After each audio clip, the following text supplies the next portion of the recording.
Nos disponemos a recibir el mensaje de Dios en casa. La voz de Dios llega a nuestros hogares por medio de la palabra. CCI en casa. El Señor es bueno, ¿verdad, iglesia?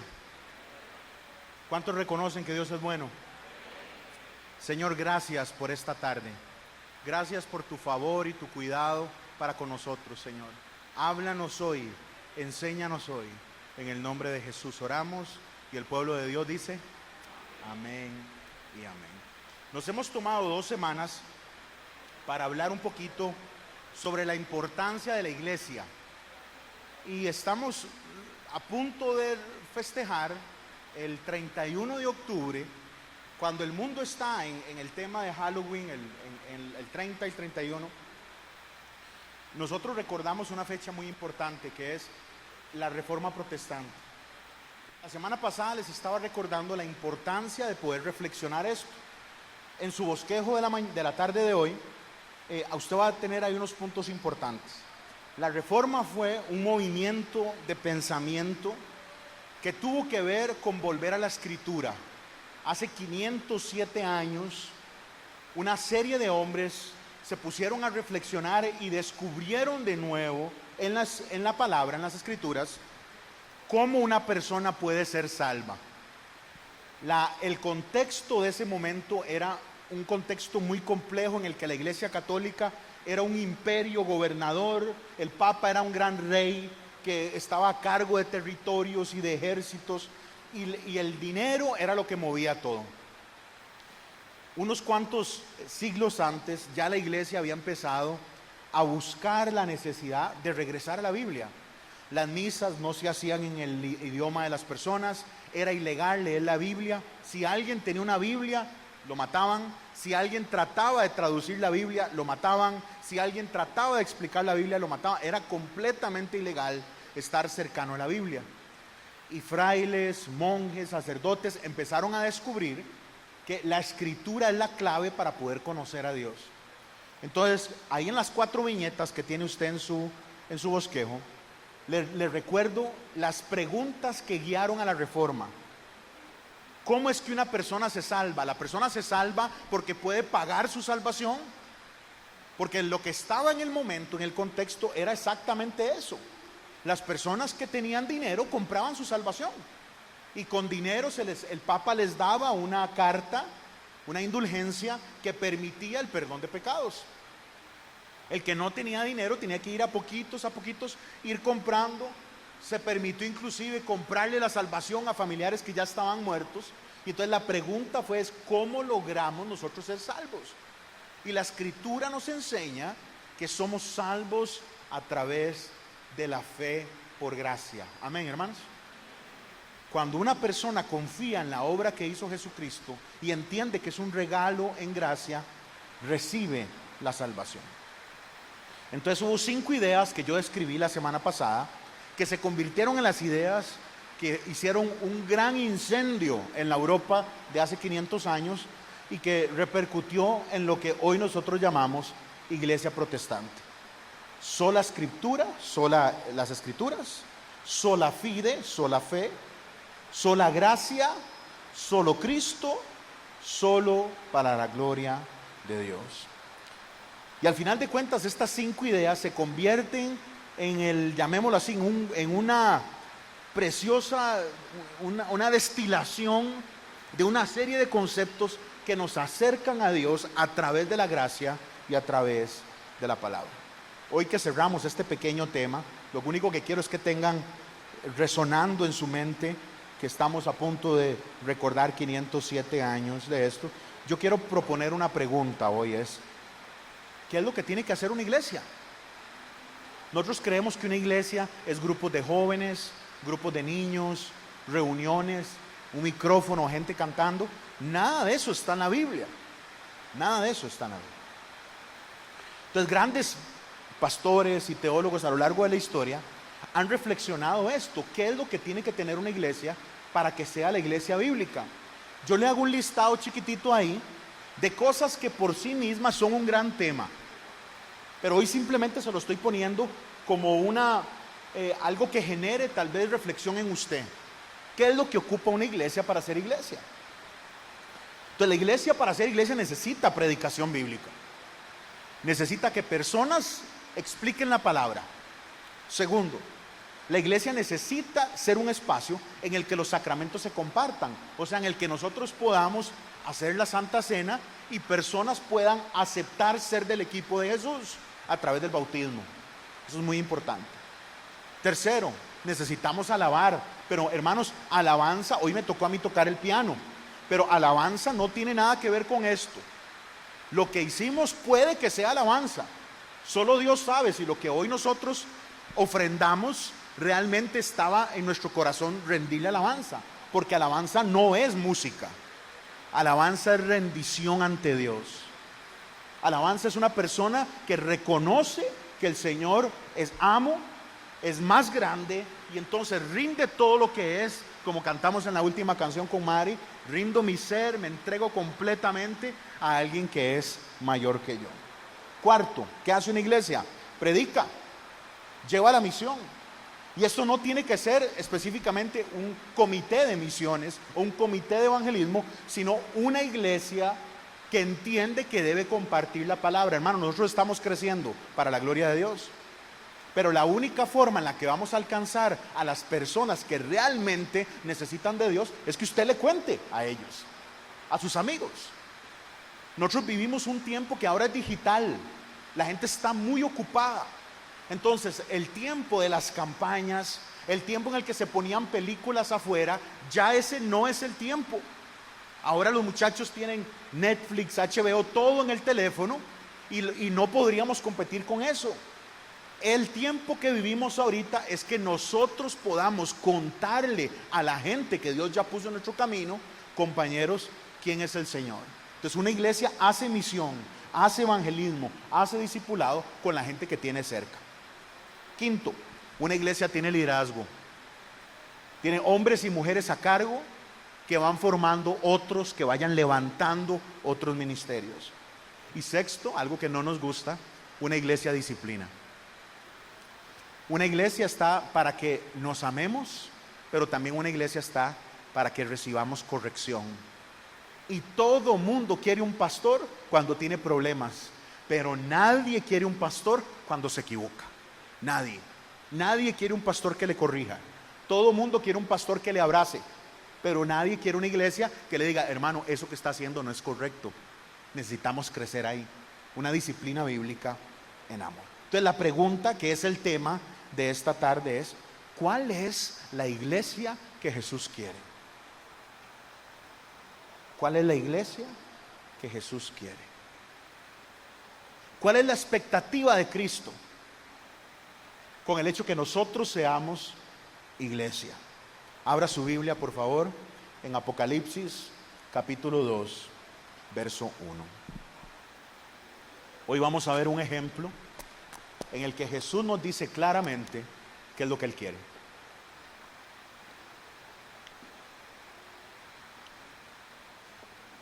¿Cómo es la iglesia que Jesús espera? Apocalipsis capítulo 2, verso 1 en adelante. Escribe el ángel de la iglesia en Éfeso, el que tiene las 7 estrellas en su diestra, el que anda en medio de los 7 candeleros de oro, y dice esto: yo conozco tus obras, tu arduo trabajo y paciencia, y que no puedes soportar a los malos. Y has probado los que se dicen ser apóstoles y no lo son, y los has hallado mentirosos, y has sufrido y has tenido paciencia, y has trabajado arduamente por amor de mi nombre, y no has desmayado. Pero tengo contra ti que has dejado, ¿qué dice el Señor? Tu primer amor. Recuerda por tanto de dónde has caído, y arrepiéntete y haz las primeras obras, pues si no, vendré a ti, quitaré tu candelero de su lugar, si no te hubieras arrepentido. Pero tienes esto, que aborreces las obras de los nicolaitas, los cuales yo también aborrezco. El que tiene oído, oiga lo que el Espíritu dice a las iglesias. Al que venciere, le daré a comer del árbol de la vida, el cual está en medio del paraíso de Dios. Sí, hermanos, es muy importante recordar que tenemos 507 años de ser iglesia protestante. Sí, hermanos, es muy importante recordar que para nosotros la única fuerza doctrinal, o sea, lo único que nos mide si estamos bien o mal, no es lo que yo digo, no es lo que dice un obispo, no es lo que dice un superprofeta humano. Lo que nos mide a nosotros es la Escritura, y eso está muy bien recordarlo. Está muy bien recordarlo, que es por fe y que es por gracia y que es solo a través de Cristo. Pero ¿cómo se ve una iglesia en la práctica en el siglo XXI en Alajuelita? Porque nosotros fácilmente nos podemos convertir en gente que viene a la celebración y va a la otra, viene, va a otra, pasó una semana y simplemente nos convertimos en personas que participan de algo pero no reflexionan lo que estamos haciendo. ¿Cuál es la iglesia que Jesús quiere? Hagámoslo personal e incomodémonos nosotros. ¿Cuál es la iglesia que Jesús quiere ver en CCI Amor en Acción? Cuando el amor declina, cuando el amor empieza a caer, cuando el amor empieza a bajar, hay que prender las alertas. Hay que poner todos los sensores, como que si estuviéramos manejando, viendo todas las formas que nos van diciendo, las presiones, la temperatura, y estar listos para ver qué es lo que está pasando en cualquier tipo de relación. Si el amor empieza a decaer, tenemos que estar atentos. Esta iglesia a la que acabamos de leer es la iglesia en Éfeso, una iglesia enorme, misionera, con los mejores pastores que pudo haber tenido: Timoteo, Pablo, por varios años. Ahí predicaba María. Ahí hubo gente importantísima que conoció al Señor de manera directa y que testificaron lo que el Señor había hecho y continuaron la obra del Señor, pero dejaron de amar a Dios. Esta carta fue enviada a la iglesia de Éfeso, no fue enviada a la iglesia en Alajuelita, pero cuando se escribió, se pensó en nosotros. Esta carta es para nosotros. Esta iglesia hizo todo menos lo importante. Estaba enfocada en un montón de cosas, menos lo vital. Versículo 1. Escribe al ángel de la iglesia en Éfeso, el que tiene las 7 estrellas en su diestra, en su mano derecha, anda en medio de los 7 candeleros de oro, y dice lo siguiente. Ese mensaje, cuando dice, lo hemos hablado en otros momentos, cuando Jesús está hablando al ángel, no se está refiriendo a un ser espiritual. El ser espiritual no hace iglesia, somos nosotros. Entonces le envía a un grupo de liderazgo que tiene a cargo una iglesia. Jesús no le está escribiendo ángeles para que ajusten la forma en la que hacen iglesia. Le está escribiendo a personas a que se pongan las pilas. Apocalipsis está escrito de esa manera, con símbolos. Una vez en una iglesia, cuando me tocaba a mí predicar, y estaba el pastor de la casa y el brother que lo presentó, o sea, pasó al pastor que me iba a pasar a mí. Y cuando pasó al pastor, le dice: que pase el ángel de esta casa. Y yo me sentí tan incómodo, porque yo jamás voy a ser un ángel de esta casa, hermanos. Hable con mi hermano, hable con mi hermana, hable con mi esposa y mis hijos, para que se dé cuenta que yo soy cero que un ángel. Se refiere a un mensajero. Es un trabajo, el que lleva el mensaje. Los pastores no somos ángeles, somos líderes, mensajeros, que nos toca en cada celebración abrir la Biblia y explicarla.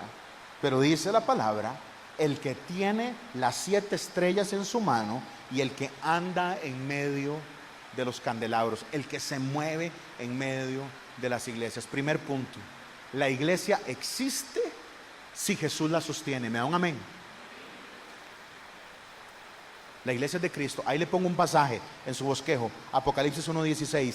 Tenía en su diestra 7 estrellas. De su boca salía una espada aguda de 2 filos, y su rostro era como sol cuando resplandece en su fuerza. Lo que está diciendo Juan es que Jesús tiene la iglesia en su mano. es de Él, le pertenece a Él. El capítulo 1, verso 20, el misterio de las 7 estrellas que has visto en mi diestra y los 7 candeleros de oro. Las 7 estrellas son los ángeles de las 7 iglesias y los 7 candeleros son las 7 iglesias. Es Jesús quien sostiene la iglesia, no los hombres, no las mujeres. Y es Jesús el que se mueve en medio de la iglesia. Por eso usted tiene que tener consciente eso. Cuando nosotros venimos a la iglesia y le adoramos, Jesús está aquí. ¿Cuántos dicen amén? Él está aquí. Y nos conoce. Jesús lo que está diciendo es: la iglesia es mía, yo la sostengo. Por eso le pongo ahí el punto 1. Jesús sostiene en su mano a su iglesia. Y el punto 2, que lo acabamos de ver, es Jesús camina en medio de su iglesia.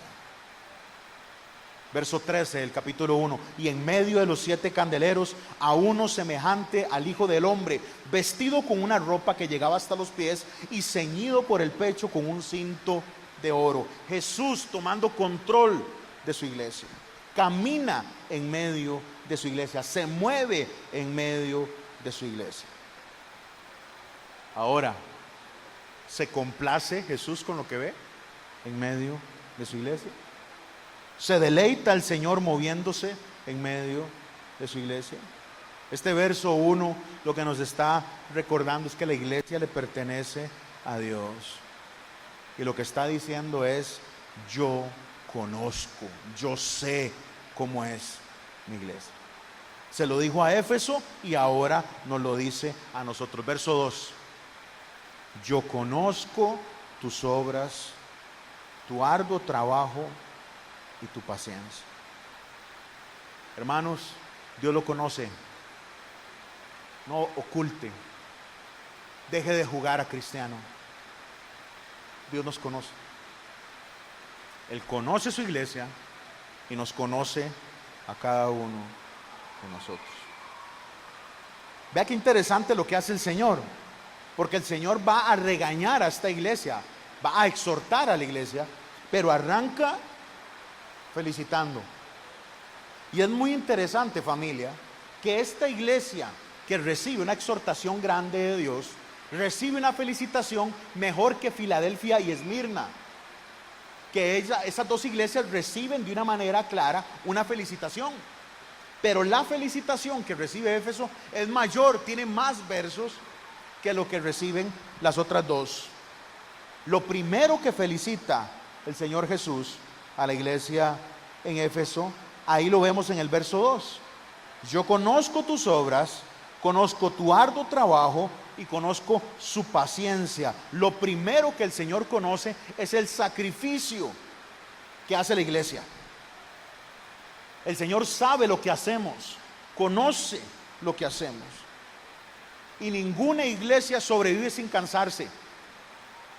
La iglesia tiene que cansarse, tiene que moverse, tiene que estar activa. Los pastores sanos son pastores que trabajan. Hay pastores que no hacen nada, solo el momento del culto. Viven toda la semana para hacer algo 2 horas. Las iglesias deben moverse, los pastores tenemos que movernos, los líderes tienen que activarse. Porque Dios nos está viendo. ¿Me da un amén? Él sostiene su iglesia y Él se mueve en medio de su iglesia. Yo no me imagino una persona trabajando en su empleo, ya sea en la empresa privada o pública, tranquilo, haciendo nada a la par de su jefe, dormido. Un día mis hijos me enseñaron un video donde un chaval está dormido, lo topa el jefe y cuando se despabila se hace que está orando, para que no vean de que está ruleado. Pero no me imagino que en el trabajo secular nosotros estemos como si nada, sin hacer absolutamente nada. Pero olvidamos que en la vida de iglesia el Señor está viendo. Yo conozco, ¿qué conozco? Sus obras, su arduo trabajo y su paciencia. Pastores sanos son pastores que trabajan. Iglesias sanas son iglesias que se mueven. Ovejas sanas son ovejas que sirven. Esta palabra arduo trabajo significa trabajo hasta cansarse. Pero a veces no logramos ni siquiera hacer el mínimo, que es congregarse. A veces no hacemos el mínimo. Los que tienen hijos y sus hijos quieren venir a la escuela bíblica porque se está haciendo un trabajo importante, ahora que empezamos con jóvenes, y cuesta, da pereza tener que cumplir ciertas cosas que nos rompen la rutina o lo que ya tenemos como costumbre. Yo conozco tus obras, dice Jesús, tu arduo trabajo y tu paciencia. La iglesia que Jesús quiere es una iglesia que se mueve. Esta iglesia en Éfeso no era una iglesia vaga, era una iglesia que hacía misión, que estaba lista, era paciente. Vea, paciencia no soportar un ratito, paciencia es soportar mucho sin cansarse.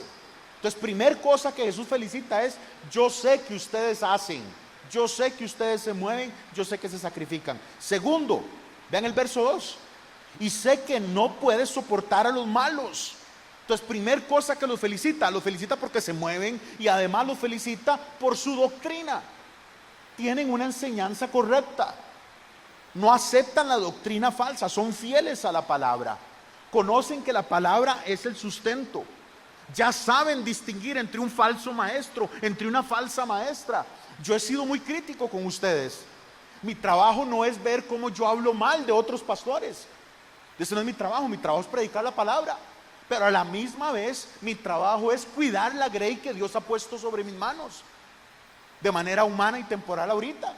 Y yo tengo que decirle a un hermano que tiene que aprender a escuchar ciertas fuentes y otras desecharlas.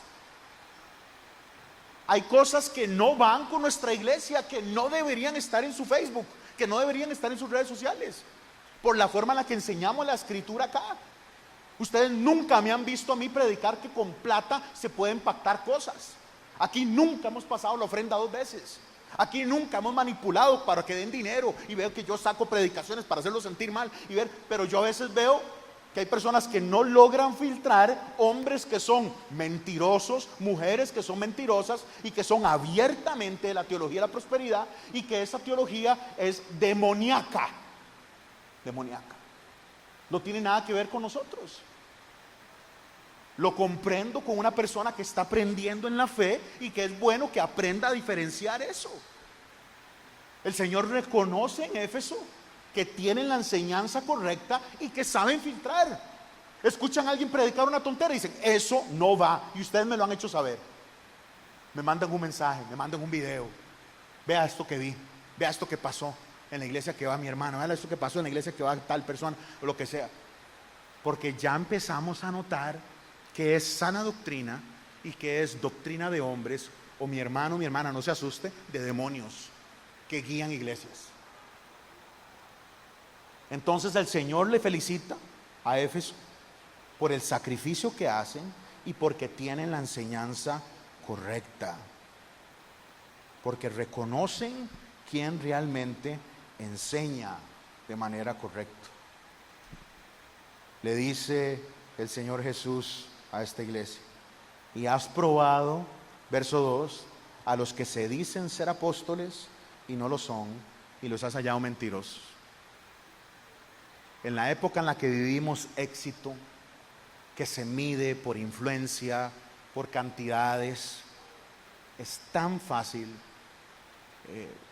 irse, como decíamos antes, irse cholo, usando la analogía del billar, equivocarse, porque pensamos como el mundo y creemos que las masas validan algo de Dios. No, dice que han probado los apóstoles y han probado que apóstoles que dicen ser apóstoles no lo son, y los han hallado mentirosos. Y de eso se siguen levantando, y conforme Cristo se acerca van a aparecer más. Tienes, dice el verso 6, tienes esto, que aborreces las obras de los nicolaitas. No sabemos exactamente qué hacían los nicolaitas. Algunos biblistas creen que seguían a un tipo que se llamaba Nicolás, y que este hombre sacó una porción de la iglesia ante una idea falsa de cómo se podía entender la gracia. Otros toman la idea de que tiene que ver con un verbo en griego que tiene que ver con comer. Entonces algunos piensan de que era un grupo, una secta dentro de los judíos que se convirtió al cristianismo, que no veía problema en ciertas comidas y que manejaban un tipo diferente de rito ante la comida. Realmente no lo sabemos, pero la cuestión es que esta iglesia reconocía que estaban equivocados y Dios mismo dice que estaban equivocados. Aborrece las obras de estos chavalos como yo las aborrezco, dice el Señor. Entonces esta gente no toleraba a los falsos profetas, no toleraba a los falsos apóstoles, los falsos pastores, y eran buenos en su doctrina.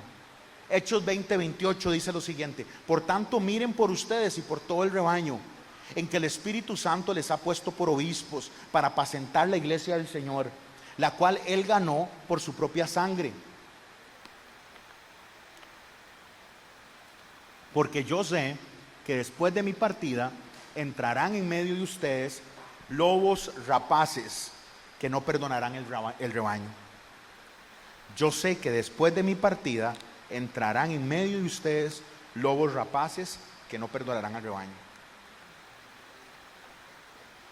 Y de ustedes mismos se levantarán hombres que hablen cosas perversas para arrastrar tras de sí a sus discípulos. Pablo lo profetizó. Pero el Señor conoce las obras de esta iglesia y saben que esta iglesia no soporta a los malos, ha probado a los que dicen ser apóstoles y no lo son, y los ha hallado mentirosos. Entonces les reconoce un montón de cosas. Se sacrifican, tienen buena doctrina, y vean el 3: y has sufrido, y has tenido paciencia, y has trabajado arduamente por amor a mi nombre, y no has desmayado. Entonces lo felicitan, cosas preciosas, son perseverantes, se mantienen en medio de la dificultad. ¿Cuánta gente en la dificultad sale corriendo de Dios? ¿Cuánta gente cuando algo pasa y no le gusta se enoja con Dios y termina echándole la culpa a Dios y no se da cuenta que se está echando un veneno a sí mismo? Cuando suceden cosas en la manera en la que nosotros no esperamos, ¿cuántas personas se alejan de Dios y le echan la culpa a Él? Has sufrido y has tenido paciencia, dice el verso 3. Has trabajado por amor a mi nombre. Y la última descripción dice: y no has, ¿qué, iglesia? Dígalo conmigo: no has desmayado. No has desmayado. Esta iglesia hace las cosas bien, pero tiene un problema. Dejó el primer amor. Sirve, tiene buena doctrina, aguanta, persiste, pero no ama. Pero no ama. Vea cómo el Señor le regaña a esta iglesia: pero tengo contra ti, verso 4, que has dejado tu primer amor. Este tema es tan serio para Jesús que Jesús dice: si ustedes no cambian esto, les corto la luz. O sea, los cierro, les apago la luz. Este es el peligro, iglesia, de tenerlo todo menos lo importante. Este es el peligro de hacerlo todo, conocerlo todo, perseverarlo todo, menos lo importante. Recuerden que la pregunta que estamos hablando en el contexto de la iglesia es: ¿cuál es la iglesia que Cristo quiere? Pero tengo contra ti que has dejado tu primer amor. Un amor que apunta de manera directa a Cristo. Como les digo, la iglesia tenía un montón de virtudes: doctrina correcta, predicación correcta, servicios correctos, ministerios correctos. No eran cobardes, no se enojaban con Dios cuando las cosas no salían, no huían de la persecución, se mantenían, pero tenían un gran problema: el amor por Jesús se había apagado. La iglesia que deja a la deriva esto es una iglesia que se muere, que se muere. Esta iglesia no fue intencional en mantener su amor. Si usted no es intencional en mantener su amor con la gente que ama, se va a apagar. Esta iglesia no fue intencional en mantener su amor con Cristo. Dejó que poco a poco su amor por Jesús se muriera. Hermanos, ¿qué es amar primero? ¿Qué es el primer amor? Vean, hermanos, esto podría ser una charla larguísima, pero simplifiquémoslo lo importante. Primer amor no es enamoramiento. No se confunda. El enamoramiento es lindísimo y tiene un montón de emociones. Pero una persona que ya ha pasado el enamoramiento una vez en su vida, ya sabe que eso no dura, que eso no se sostiene. Yo les he contado a ustedes a lo largo del tiempo, y a veces me preocupa que uno siempre cuenta las mismas historias, pero ahí siempre llega alguien nuevo y por lo menos va a ser nuevo para esa persona. Hace muchos años se logró comprobar que nosotros podemos tocar ciertos puntos en nuestra vida y probar que la gente se puede enamorar en 30 segundos. En 30 segundos. Usted puede comprobar, usted ya sabe un tipo de persona que le gusta. Cómo le gusta un muchacho, cómo le gusta una muchacha, cómo huele ese muchacho, cómo huele esa muchacha, el color de la piel, el color del cabello, la forma en la que habla. Y podemos montar esto en un elevador. Y en un elevador usted está en el primer piso, se abre la puerta en el segundo y aparece el galán de su vida. Muchachas, yo no sé cómo le gusta a usted, pero aparece el chavalo que le salen los pelos por aquí, o no sé cómo es que a usted le gusta, o bien depilado, o como fuera pero ese chavalo entra con la voz oliendo rico y de alguna manera hay un roce, usted tiene la manilla ahí. Y este chavalo con manos toscas que ha levantado bloques, que se pelea con toros y que es un macho que se respeta, la tocó a usted con esos callos que tiene de dedos. Usted dijo, ay. Y en cuestión de ratitos, usted puede sentir algo. Facilísimo. Primer amor no es ver cómo yo regreso al amor ingenuo, tonto, quinceañero. Es como volvemos a la esencia que nos sostiene. Amar no es lo que yo siento, amar es lo que yo decido.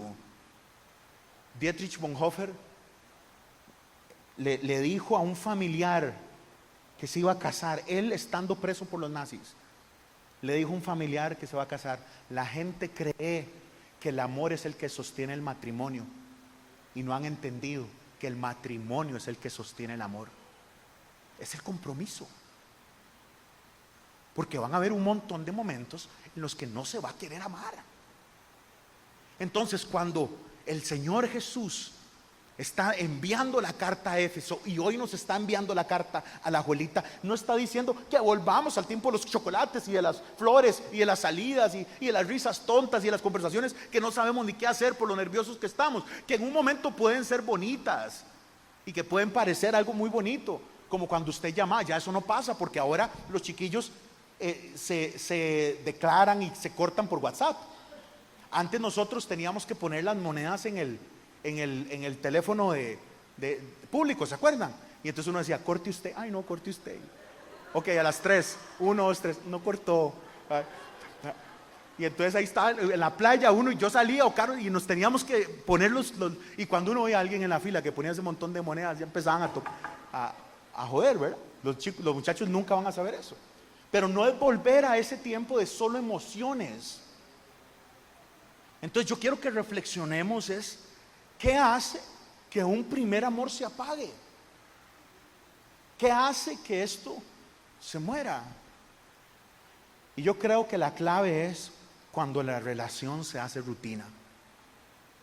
Cuando la relación empieza a ser nada. Cuando no hay risa. Cuando no hay complicidad. Cuando no se divierten juntos. Cuando no pasamos un momento vacilón. Cuando no hay intimidad. Cuando no hay besos. Cuando no hay toque. Hay parejas que no se tocan. Ahora llevemos esto a Dios. Cuando no hay relación, cuando la relación se hace rutina, cuando no hay intimidad. Hermano, nosotros tenemos tiempos solos con Dios. Cuando no hay oración, cuando no hay Biblia, cuando no hay necesidad de buscarlo de Dios. Piense en el momento en el que usted se convirtió. Una vigilia era lo mejor. Ahora hable de vigilias. Piense en el momento en que nos convertimos. Yo no quiero que seamos, que añoremos lo viejo solo por ser viejo. Nada más fue el momento en el que llegamos al Señor. Hermanos, queríamos correr a la Biblia y aprender más. Y ahora estudiar la Biblia es una carga. Es una cuestión que tengo que hacer, porque es mi culpa, por mi gran culpa, y ya salgo y lo hago. Ni siquiera sé qué fue lo que pasó cuando lo leí. Como cuando yo pongo a mis estudiantes a leer algo y estamos haciendo un esfuerzo para que en el colegio los huilas al final del año puedan salir leyendo 10, 12 libros, y les pregunto después de la lectura y no saben nada que leyeron. Lo leyeron, pero entró por acá y salió por acá. No saben retener. Y nos pasa lo mismo con la Biblia. Leemos y nada pasa. El amor primero se apaga cuando la otra persona deja de ser la prioridad. Antes el tiempo era para él, para ella. Antes el tiempo era para Dios, pero ahora hay otras prioridades. El amor, fileos, entre amigos, se prueba, se demuestra, es lo que quiero decir. Usted demuestra que ama a ese amigo.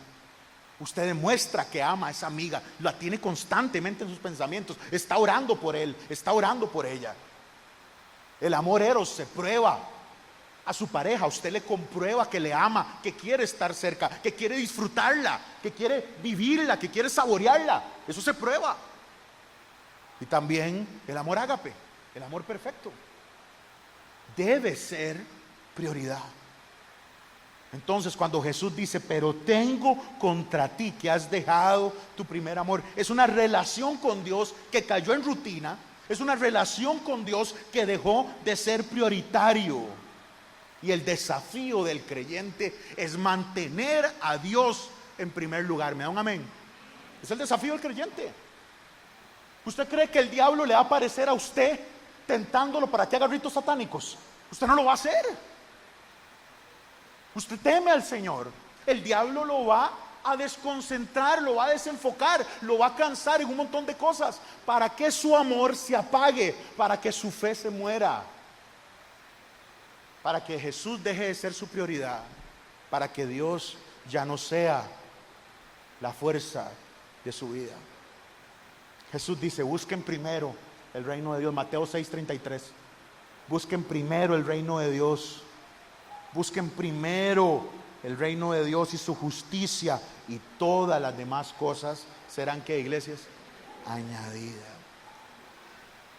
Hay una serie de cosas que apagan el amor. Relaciones que entran en rutina, relaciones que ya no son la prioridad. Se pierde el desafío a mantener esa persona vigente en nuestra vida, en nuestro tiempo. Y con el Señor muchísimas otras razones.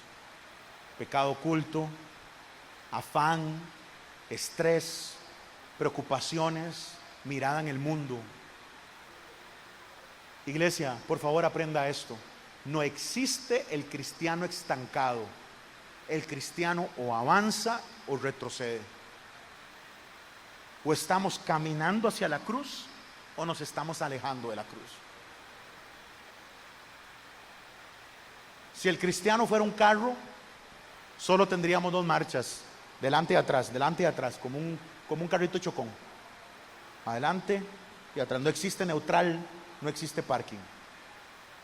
El creyente tiene que entender que tiene que sostenerse en Dios y debe ser intencional en amarlo.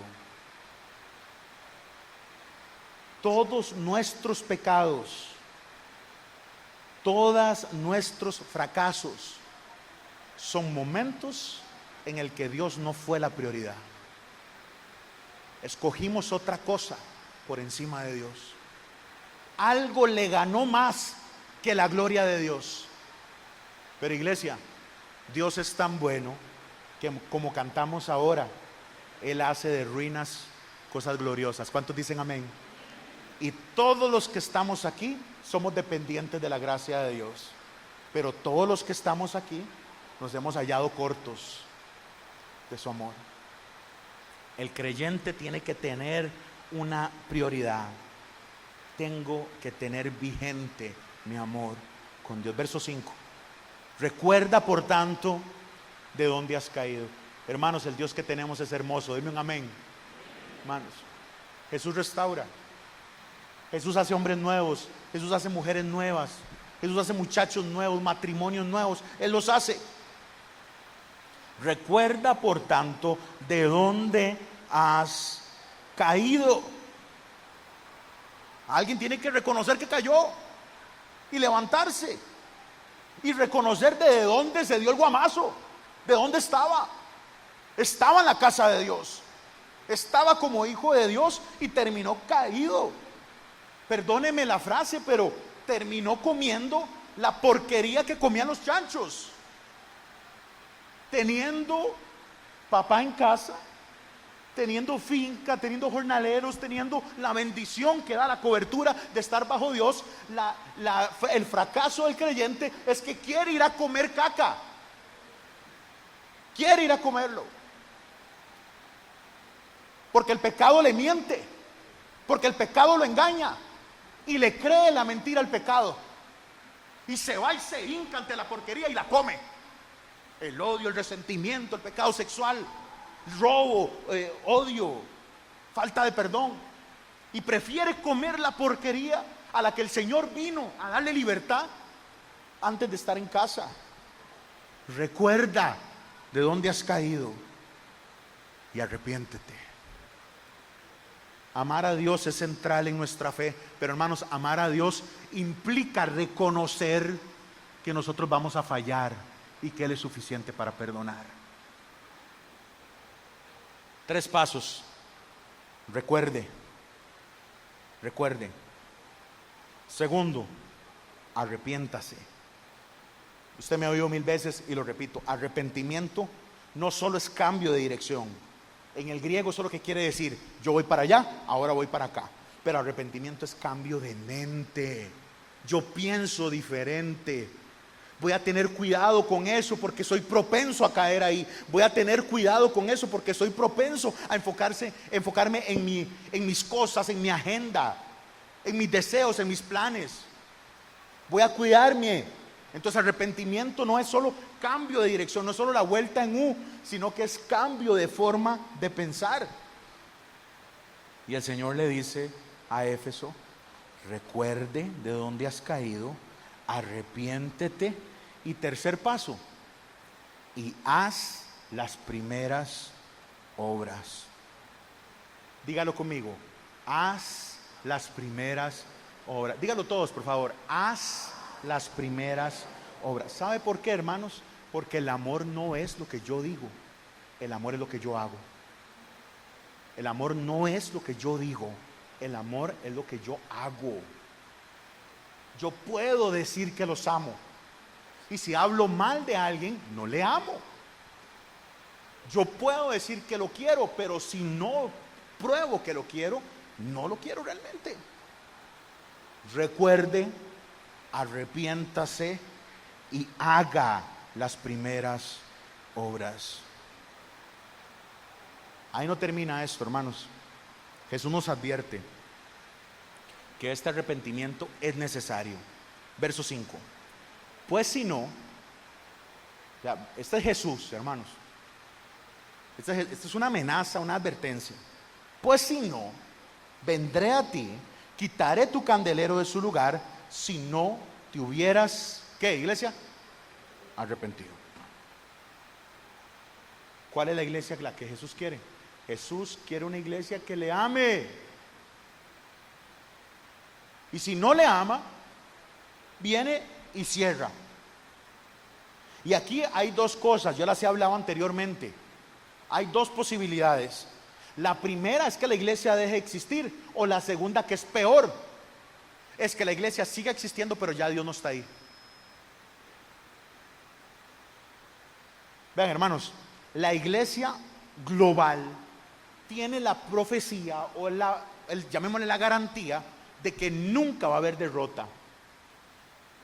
Este es Pedro, sobre el cual edificaré mi iglesia. Tú eres roca, sobre el cual edificaré mi iglesia. y las puertas del Hades, las columnas del Hades, no prevalecerán contra ella. Amén, hermanos. Pero esa es la iglesia global. Todos los elegidos de Dios. Ninguna iglesia local tiene esa garantía de que va a permanecer para siempre. La iglesia local permanece si hace lo que Jesús quiere. ¿Cuál es la iglesia que Jesús quiera? ¿Qué quiere? Una iglesia que le ame. Primera de Juan 5:4. Porque todo el que es nacido de Dios vence al mundo, y esta es la victoria que ha vencido al mundo, nuestra fe. ¿Quién es el que vence al mundo? Sino el que cree que Jesús es el Hijo de Dios. Todos los cristianos que han puesto su fe en Jesús son victoriosos. ¿Por qué le digo eso? Ve al verso 7.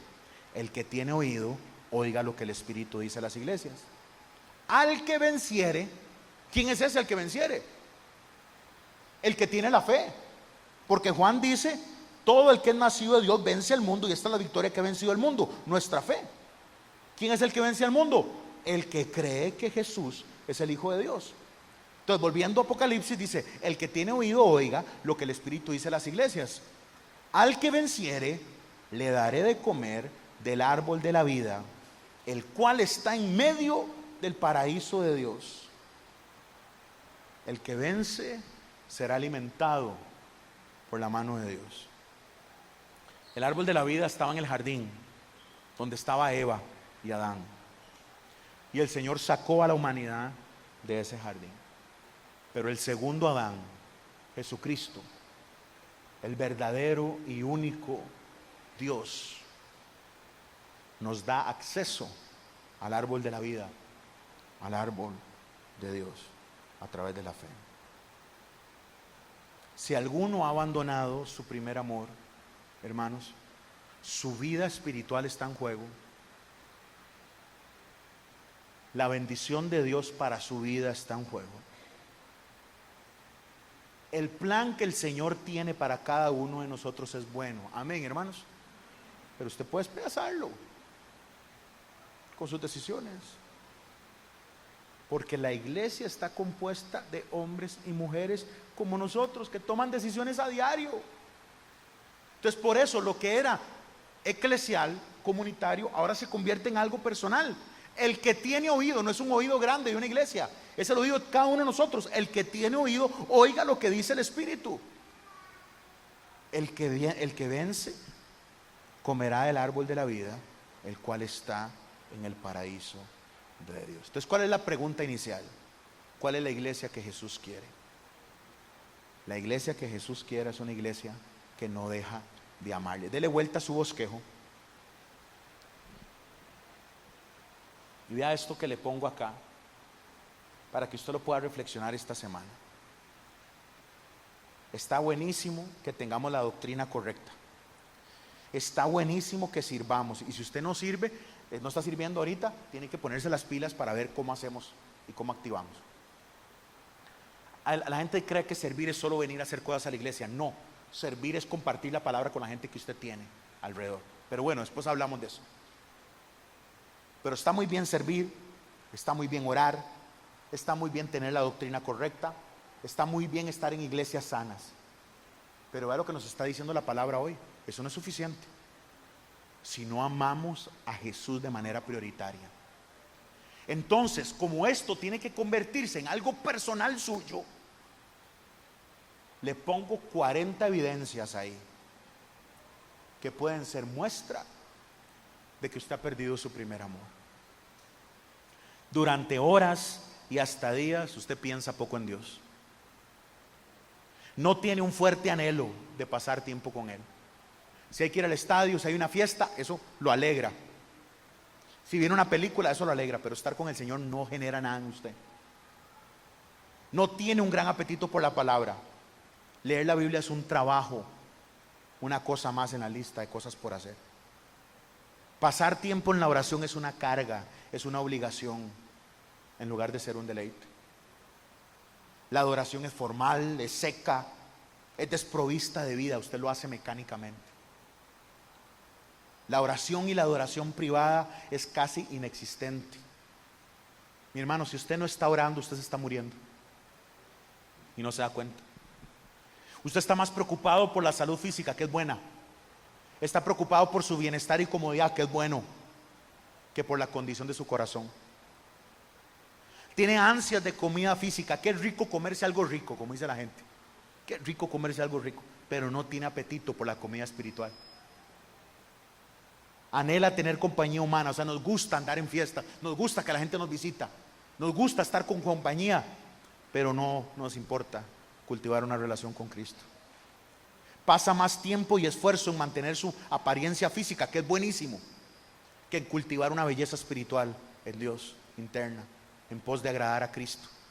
Está preocupada para que los muchachos la vean guapa, está preocupado para que los varones la vean guapa. Es muy importante, estar guapo es bonito, estar linda es bonito, que huela rico, y esa idea de andar añeja, que antes esa era la intención, ¿verdad? Entre más añeja, más santa. Qué pereza, hermano.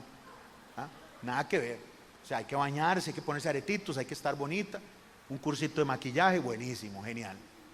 Nadie está diciendo que hay que andar añeja. Varones, hay que ponerse las pilas. No hablemos de eso porque yo no tengo autoridad para hablar, pero hay que ponerse las pilas. Pero hay más esfuerzo en mantener la apariencia física porque queremos ser aceptados por humanos, pero no hay preocupación en ser espiritualmente lindos para Dios. Estoy más preocupado en que otros me vean linda o lindo antes de que Dios me vea agradable. Es una señal de que está perdiendo su primer amor.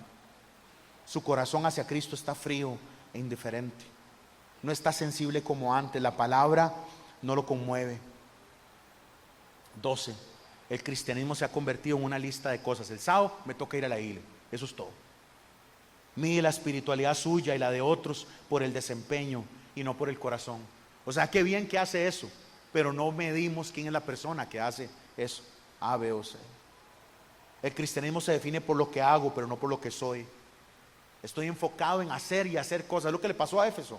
Estaban predicando bien, estaban ayudando a los pobres, estaban haciendo lo que había que hacer, pero no amaban a Jesús. Es un hombre que está preocupado porque la refri esté llena, porque los recibos estén pagos, pero no ama a su mujer. Él cree que demuestra el amor haciendo cosas, cuando el amor es mucho más que eso. Y creemos que sacar un ratito para hacer algo que Dios espera de mí me da puntos para con Dios. Y olvidamos que Dios lo que quiere es mi corazón y el suyo. Dios lo que quiere es que estemos perdidamente enamorados de Él. Vamos a tomar una decisión, hablamos con Él. Ocupamos ayuda en algo, se lo pedimos a Él, porque es nuestra prioridad. Es lo más importante para nosotros. Y no me va a dar chance de leerlos todos, porque ya son las 6:30. Pero usted se lo va a llevar. Y yo le pido, por favor, iglesia, que se reúna con su Señor. Hoy en la noche, por favor, no posponga esta reunión antes de acostarse. Y agarre este listado que le he preparado. Y revise si su amor se apagó. ¿Sabe qué tenemos, hermanos? Una enorme bendición. Le pido alabanza que me acompañe. Una enorme bendición. Y es que hoy podemos volver a Él. Si me apaga esa luz, por favor. Este es mi deseo.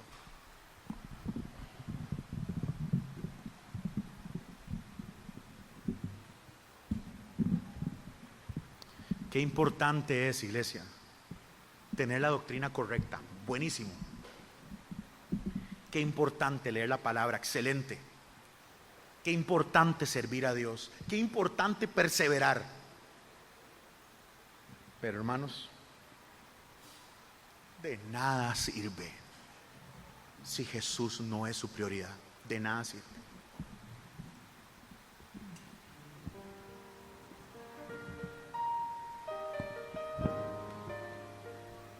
Yo quise detenerme 2 semanas antes de volver a Hebreos para que reflexionáramos la importancia de saber por qué somos iglesia. Pero ¿de qué me sirve a mí aquí hacer una clase? Yo soy hijo de historiador, la historia me encanta. Entonces, ¿para qué voy a hacer yo una clase de donde entendamos la historia y de dónde salieron las demás, las corrientes protestantes y todo eso, que es importantísimo conocerlo? Pero hermano, la iglesia que Jesús espera es así de sencilla, hermano. Es una iglesia que le ama a Él. Así que ahora la pregunta ya es personal, no es solo para nosotros como congregación, sino, ¿ama usted realmente a Jesús profundamente? Hoy usted puede hacer algo especial, entregarse de nuevo a Dios y rendirse por completo a Él. ¿Hay alguien que necesita de Jesús hoy, esta tarde? Levante la mano aquellos que necesitamos del Señor. Pónganse en pie los que necesitamos del Señor.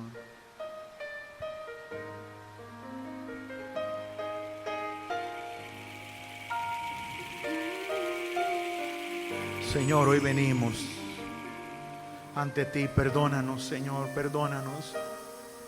Nos rendimos ante ti. Perdona si se ha apagado el primer amor, Señor. Queremos ser la iglesia que usted espera, Señor.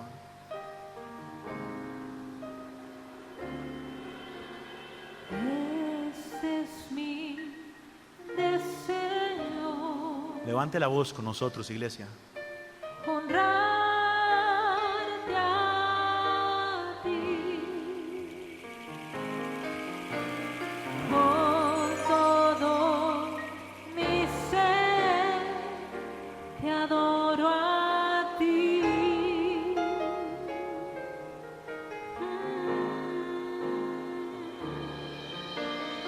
Con todas mis fuerzas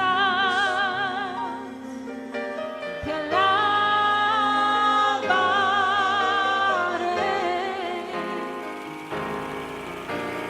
Mi adoración eres tú.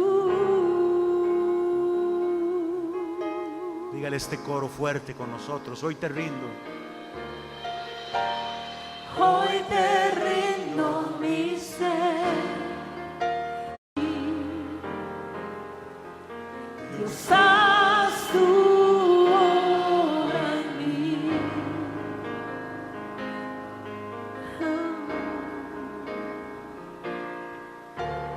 Este es mi deseo. Recíbelo, Señor. Honrarte a ti con todo mi ser, te adoro a ti, te adoro a ti, te adoro a ti. Con todas mis fuerzas te alabaré.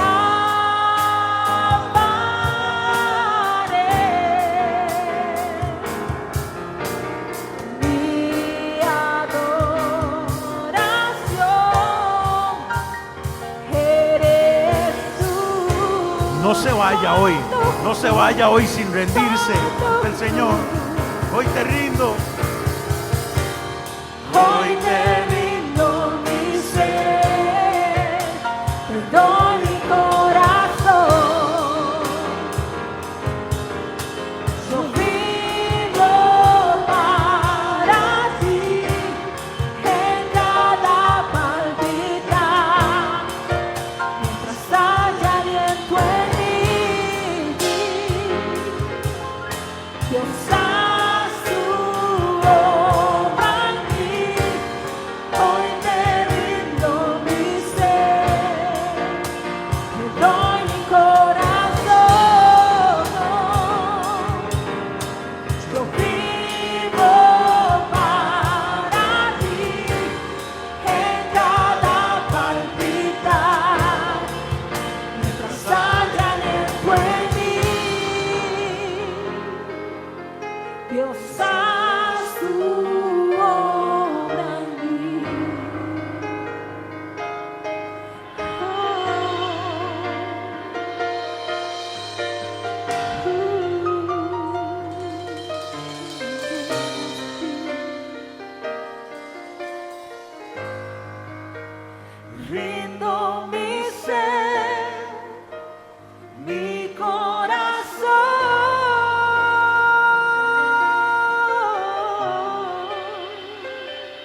Exprese al Señor hoy, dígale: Señor, yo me doy completamente a ti, Señor. Rindo mi ser completo, mi corazón.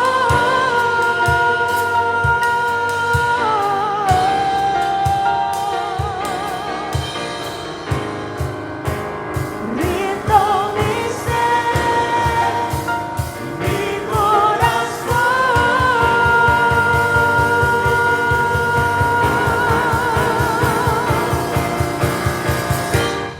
Hoy te rindo mi ser,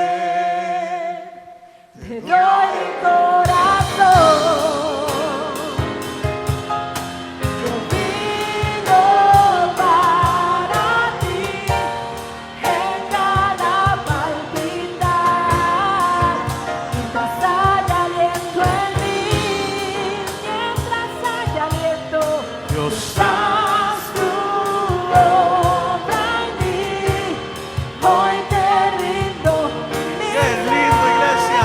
Te doy. te doy mi corazón.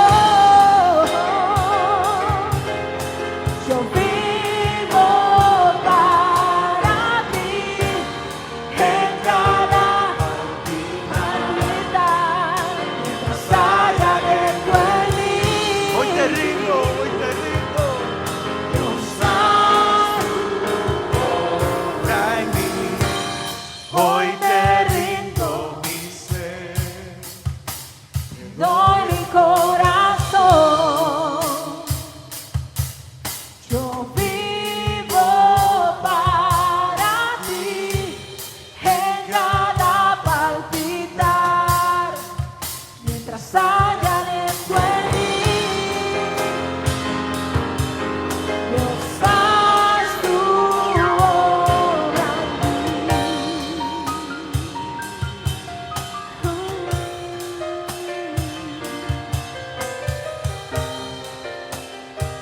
Dios, haz tu obra. Dios, haz tu obra en mí. Hermano, si usted ha fallado, si usted ha pecado, la palabra dice que Él es fiel y justo para perdonar nuestros pecados. Pero hermano, alguien tiene que reconocer de dónde ha caído. Alguien tiene que arrepentirse. Y alguien tiene que volver a hacer las obras que hacía al principio. Mi hermano, mi hermana, hoy el Señor está con los brazos abiertos. Hermano, Él vino para el que necesita. Él vino para el que falla. Pero para el que falla y reconoce su error, y reconoce que ocupa un redentor. Si su relación con el Señor se ha roto por pecado oculto, por, llamémoslo así, desgano, tal vez, rutina, hoy llegue delante del Señor y dígale: Señor, perdóname. Perdóname, porque ¿de qué le sirve al hombre ganar el mundo y perder su alma? ¿De qué le sirve a una mujer obtenerlo todo, ser exitosa, ser envidiada por otros y perder su alma? ¿De qué le sirve, mi hermano? Hoy el amor de Dios es tan real que Él está dispuesto a recibirlo, pero entréguese a Él. Padre, en esta noche venimos a esta iglesia hombres y mujeres rotos que necesitamos de ti, Señor. Que su amor nos haga nuevos, Señor.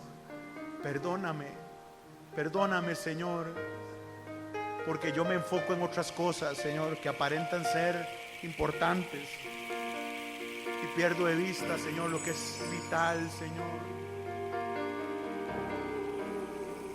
Recíbeme hoy, Señor, recíbeme.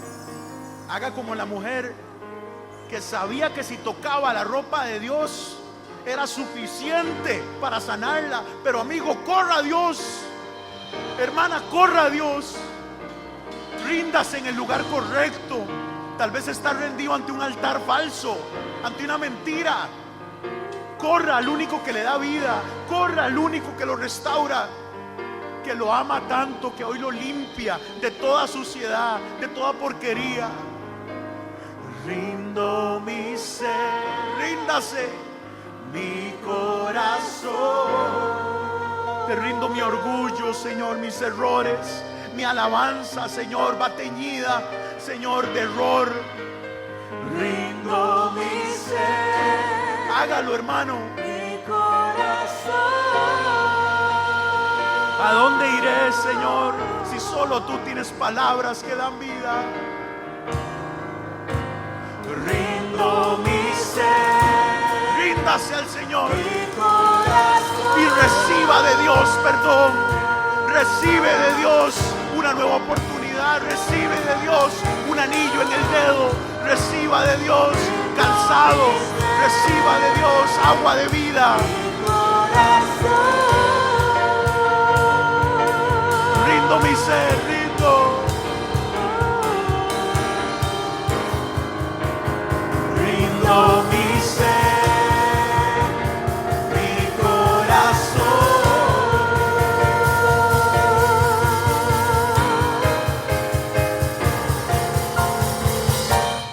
Hoy te rindo mi ser, te doy mi corazón. Yo vivo para ti en cada palpitar, mientras haya aliento en mí. Restaurame, Señor, hoy. Dios, haz tu obra en mí. Levante las manos conmigo, hermano. Haz tu obra en mí, diga. Haz tu obra en mí. Señor, trabaja en mi vida hoy. Lava, Señor. Restaura, perdona, construye, Señor. Hoy, Señor, me dispongo a que hagas en mí, Señor, lo que hace el alfarero con el barro, Señor. Moldéame, Señor, y haz algo útil a tus manos. Perdona mis errores, Señor. Yo quiero ser un hombre que te ama. Yo quiero ser una mujer que te ama. Dígale, Señor, gracias. Gracias, gracias.